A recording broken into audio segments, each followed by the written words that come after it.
नमस्कार. आज आपण बनवणार आहोत कुरकुरीत अशी अळूवडी. ही अळूवडी बनवायला खूप सोपी आहे, झटपट तयार होते आणि साहित्यही कमी लागतं. खूप जास्त साहित्याची गरज पडत नाही. तुम्ही पाहू शकता व्हिडिओमध्ये आपली अळूवडी किती कुरकुरीत दिसते. ही अळूवडी तुम्ही घरी नक्की ट्राय करा. त्याआधी तुम्ही माझं चॅनल सबस्क्राइब केलं नसेल तर सबस्क्राइब करा. आपण आता रेसिपीकडे वळूया. इथे मी साहित्य पाहूया आधी. इथे मी घेतलेला आहे बेसन, 1 वाटी बेसन घेतलेलं आहे. त्यानंतर इथे मिरची, लसूण आणि जिरं हे मी मिक्सर मधून छान वाटून घेतलेलं आहे. त्यानंतर आपण इथे घ्यायचे 2 कप पांढरे तीळ. हे गावठी तीळ मी इथे घेतलेले आहेत.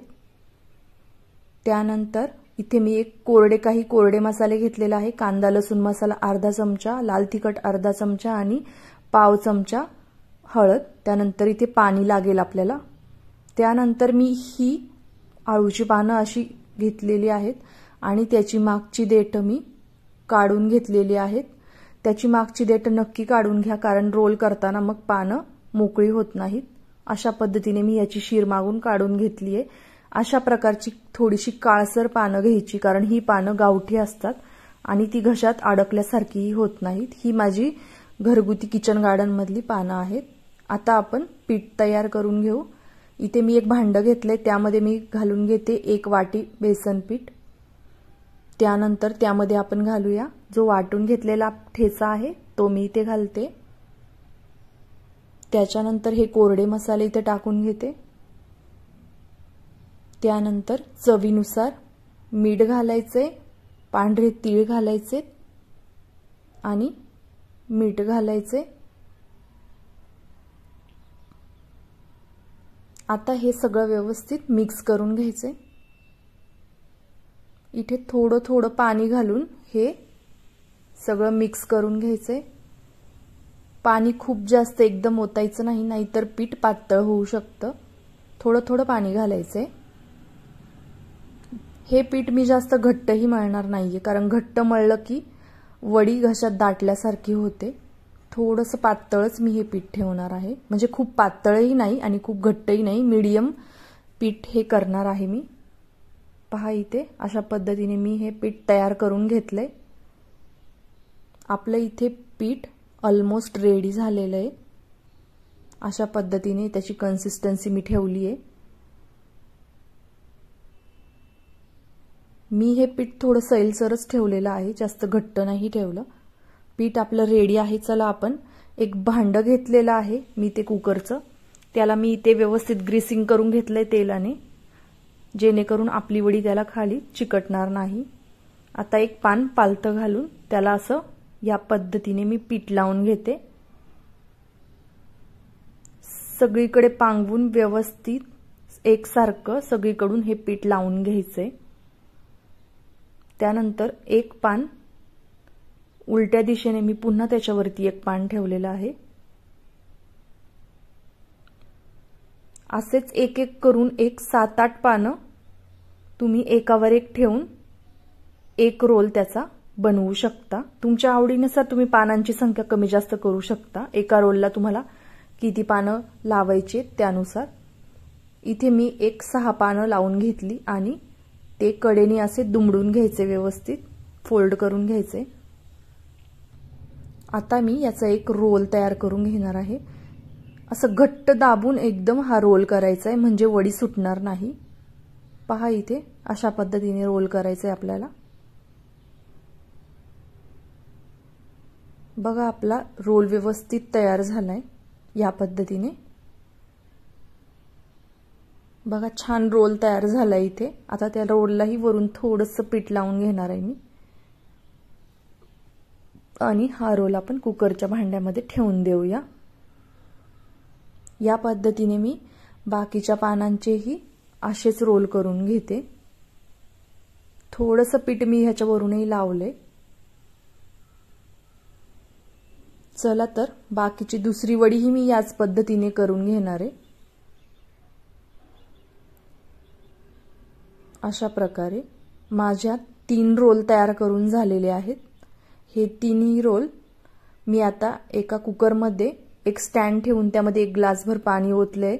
त्यामध्ये हे मी कुकरचं भांडं ट्रान्सफर करून झाकण लावून ह्याची 2 शिट्टी काढून घेणार आहे। 2च शिट्ट्या काढायच्या, जास्त शिट्ट्या नाही काढायच्या। इथे मी 2 शिट्ट्या माझ्या काढून झालेल्या आहेत। आता आपण चेक करूया। कुकर थंड झालाय, त्यानंतरच झाकण उघडायचंय। पहा इथे आपल्या वड्या व्यवस्थित उकडून तयार आहेत। आता मी तुम्हाला इथला रोल काढून दाखवते। हे बघा, अशा पद्धतीने ह्या वड्या आपल्याला वाफवून घ्यायच्यात कुकरमध्ये। तुम्हाला कुकरमध्ये नसतील वाफवायच्या तरी काहीच हरकत नाही। तुम्ही एक पातेल्यामध्ये पाणी उकळत ठेवून त्यावरती एका चाळणीमध्ये ह्या वड्या लावून एक 10-15 मिनिटं तुम्ही यांना वाफवू शकता। पण मी कुकरमध्ये लावल्या होत्या, कुकरमध्ये पटकन होतात। आता ह्या वड्या व्यवस्थित कट करून घ्यायच्या। तुम्हाला हव्यात त्या आकारामध्ये तुम्ही त्या कट करून घ्या।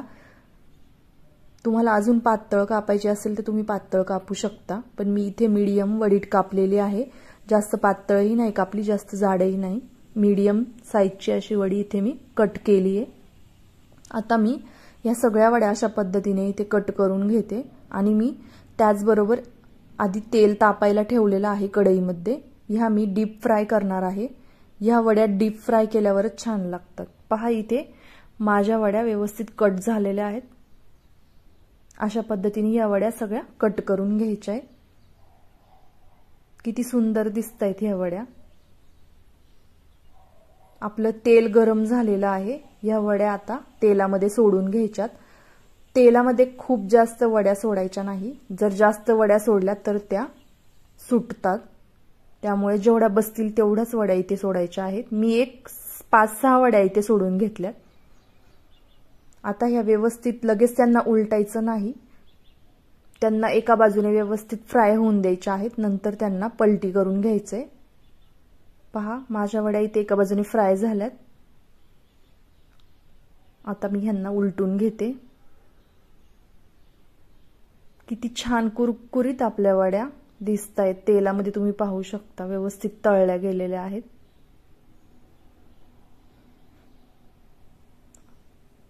गॅस जास्त फास्ट ठेवायचा नाही, गॅस मंदच ठेवायचा आहे। इथे वड्या आपल्या फ्राय करून झाल्यात। आता मी ह्या काढून घेते।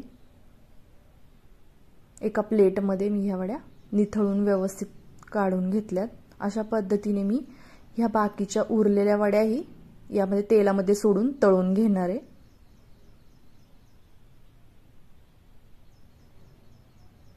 ओके, मी एक 5-6 वड्या ह्या तेलामध्ये सोडून घेतल्यात।